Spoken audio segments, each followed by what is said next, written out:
Je remercie le CREAOC pour son invitation. Donc, je vais donc vous profiter de cette tribune pour vous présenter Envirobat Occitanie, qui est une structure associative qui est à la fois un réseau d'acteurs et un centre de ressources sur les questions construction et aménagement durable au niveau de la région Occitanie.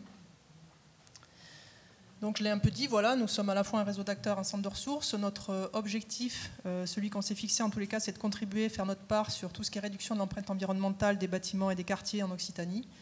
Donc pour cela, notre levier d'action, ce sont les professionnels dont vous faites partie, et notamment notre réseau d'adhérents. Donc on a aujourd'hui un réseau d'environ 250 adhérents, dont une forte proportion sont des prescripteurs, concepteurs, maîtrises d'œuvre.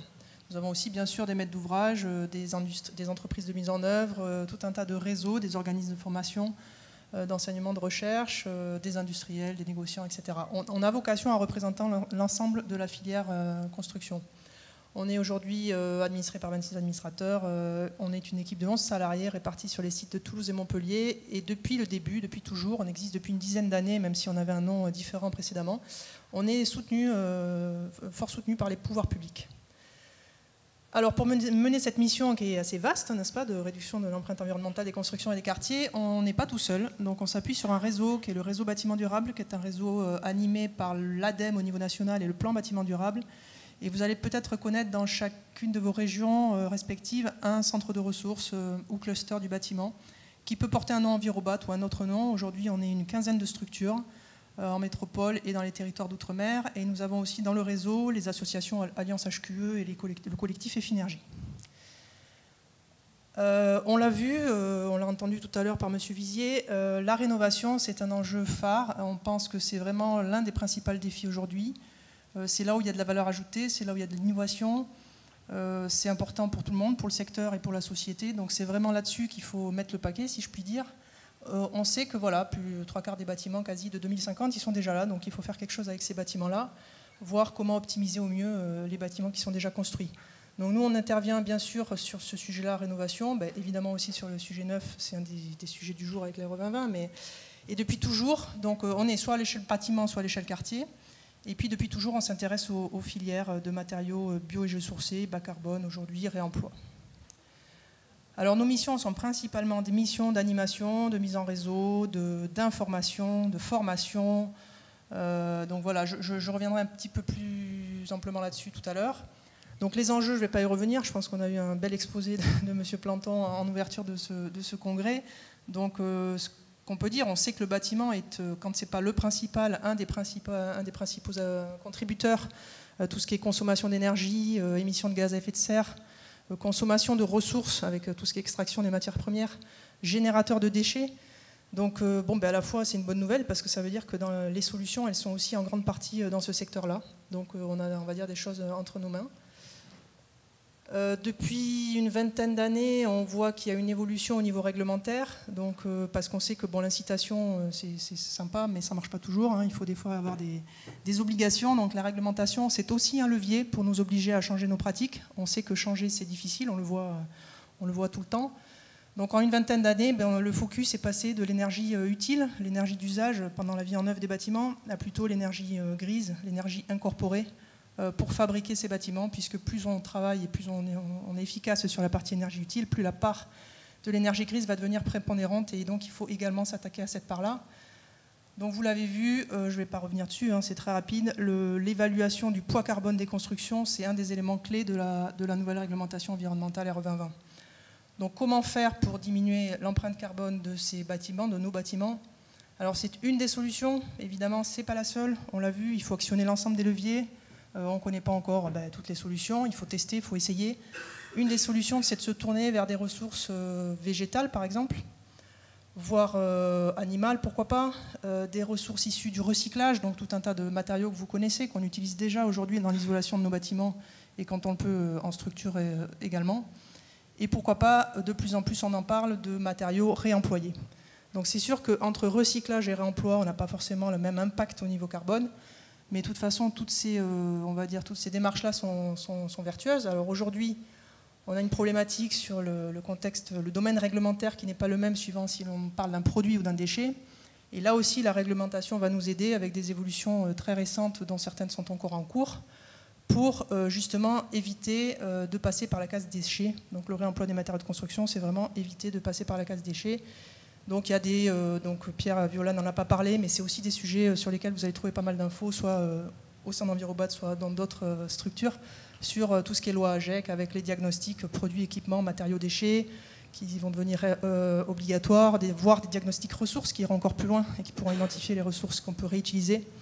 La responsabilité élargie aux producteurs du secteur du BTP, donc tout ce qui est éco-contribution quand on met sur le marché un matériau. Donc voilà, tous ces sujets-là, c'est des sujets... donc aujourd'hui, c'est encore un secteur très très émergent, mais c'est amené à monter vraiment en puissance ces prochaines années. On en entend beaucoup parler. La plupart des colloques, etc., se passent sur ce sujet de réemploi et d'économie circulaire. Alors pour revenir un petit peu sur l'ensemble de ces actions et de nos actions, nous, en tant que centre de ressources, donc je vous l'ai dit, c'est tout ce qui est mise en réseau, information, formation et valorisation aussi des pionniers, des démonstrateurs. On est là pour montrer que c'est possible de faire. On est là pour inciter les acteurs à faire. On est là aussi pour que les acteurs qui font et qui prennent des risques puissent le faire savoir, puissent faire connaître les bonnes pratiques. Je vais essayer de focaliser un peu les actions plutôt sur les sujets matériaux et économie circulaire, puisque nous, on en intervient sur l'ensemble des sujets. Qualité environnementale du bâtiment, donc c'est aussi la santé, c'est aussi les sujets de l'eau, c'est aussi tout un tas de sujets. Donc par exemple, comme beaucoup de gens, nous faisons des veilles techniques et réglementaires, donc c'est une veille qui est mutualisée avec le réseau bâtiment durable. Donc nous produisons mensuellement un document qui permet de recenser un petit peu toutes les nouveautés sur l'ensemble des thématiques.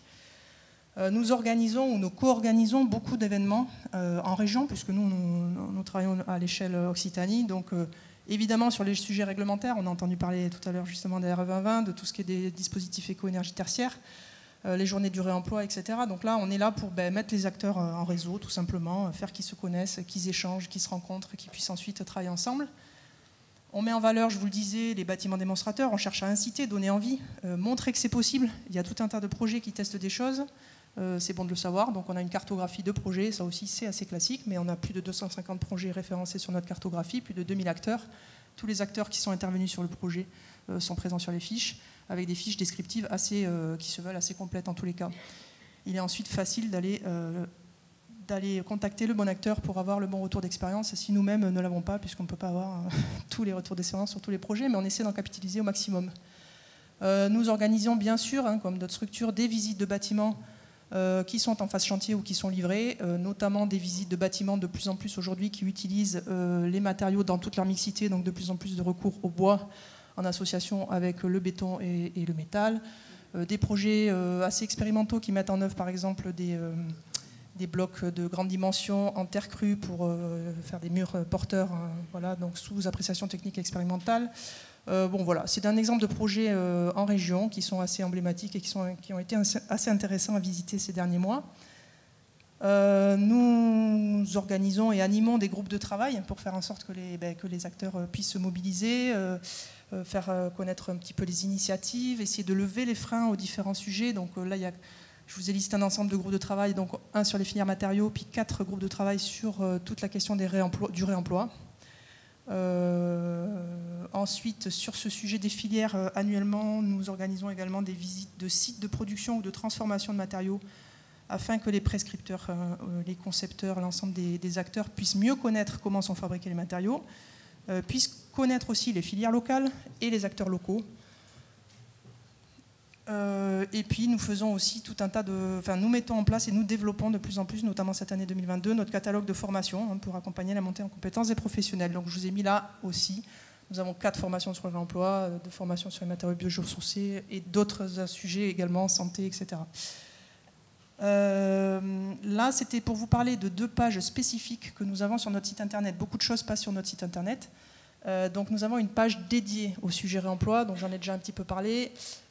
Qui met en œuvre, qui vous présente des actualités sur le sujet, c'est un petit peu une boîte à outils, un agenda de tout ce qui est événements, formation sur le sujet réemploi, plutôt au niveau régional, des exemples de projets d'acteurs et de la documentation. Et l'ensemble de ces actions s'articule autour de 3 projets que nous avons remportés, sur lesquels nous sommes soit animateurs, soit partenaires. Donc c'est le projet ROXI, c'est Réemploi Occitanie. C'est un projet sur, je crois, je ne vais pas dire de bêtises, mais 3 ans et demi ou 4 ans.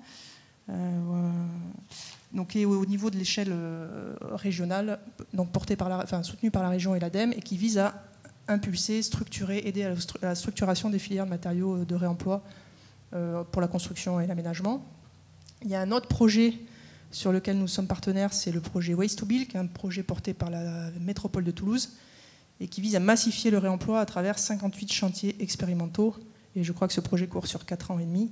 Et enfin, il y a un troisième projet sur lequel nous travaillons aussi, qui est soutenu par l'ADEME, sur la qualité de l'air intérieur associée à l'utilisation des matériaux de réemploi.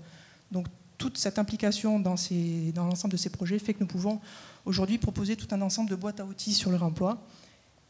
Et nous avons une page dédiée aux filières matériaux qui est construite de la même façon, avec un bandeau actualité, une cartographie d'acteurs de projet, un agenda d'événements et de formation et de la documentation, avec à chaque fois une page, donc là une page générale et ensuite une page dédiée à chacune des filières, bois, chanvre, ouate de cellulose, paille, pierre, riz, terre crue.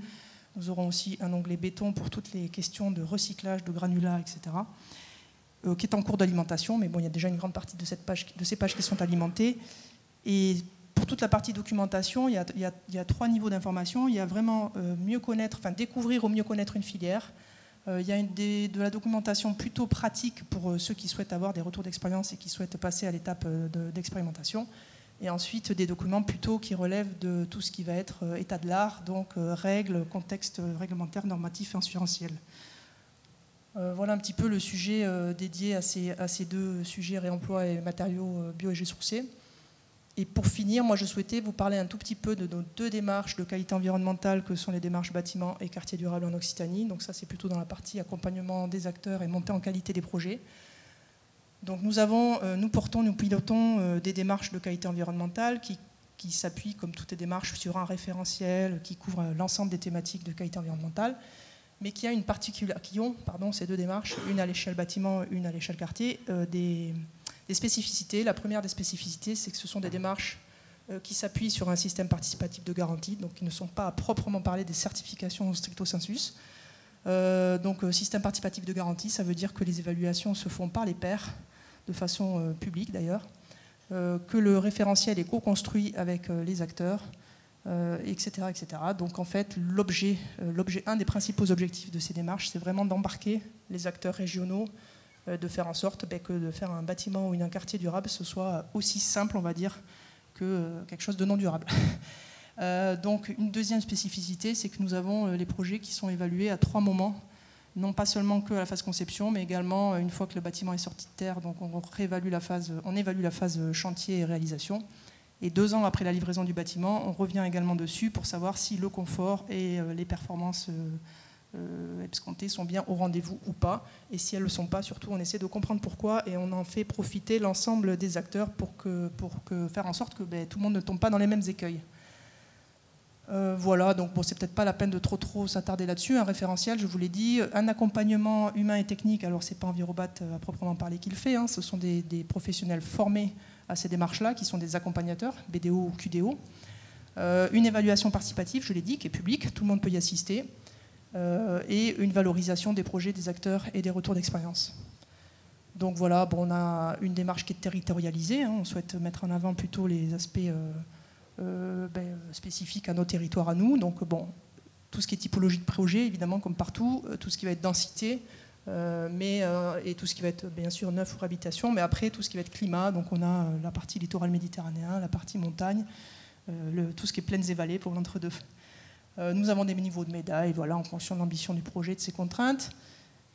Un ensemble de thématiques, hein, je vous le dis, l'objectif c'est vraiment de couvrir l'ensemble des thèmes, parce qu'on veut toujours se focaliser sur l'énergie ou sur le carbone, mais évidemment c'est un tout, la qualité environnementale, et 3 étapes pour l'évaluation des projets. Voilà. Là aussi, une cartographie avec chacun des projets, chacun des acteurs qui sont référencés. Et donc pour finir, moi c'était vous donner 3 exemples de projets parmi l'ensemble de ces projets BDO qui montrent qu'il y a une petite tendance à l'inclusion de plus en plus de matériaux biosourcés dans ces constructions, notamment par des acteurs qui, sans faire de dénigrement, ne sont pas forcément les plus enclins à aller vers le développement durable. Je veux parler des promoteurs immobiliers. Donc nous avons 3 projets assez emblématiques sur l'aire de Toulouse.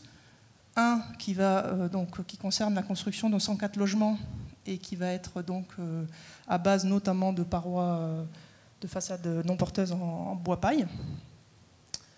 Un projet qui est bien connu chez nous, qui a fait l'objet d'ailleurs d'un appel à projet, enfin manifestation d'intérêt cadre du programme Adif Bois, d'un immeuble d'assez grande hauteur avec énormément de bois dans sa construction.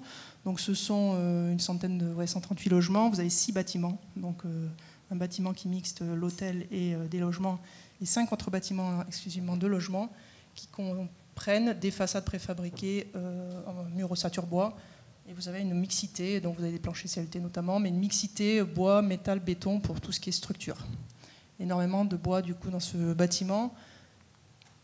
Et pour terminer, un exemple, alors je m'en excuse de suite, on a corrigé tout à l'heure la diapo, donc le maître d'ouvrage, c'est pas du tout Premium Promotion sur celui-ci, c'est Green City Immobilier, les 3F Occitanie qui portent ce projet.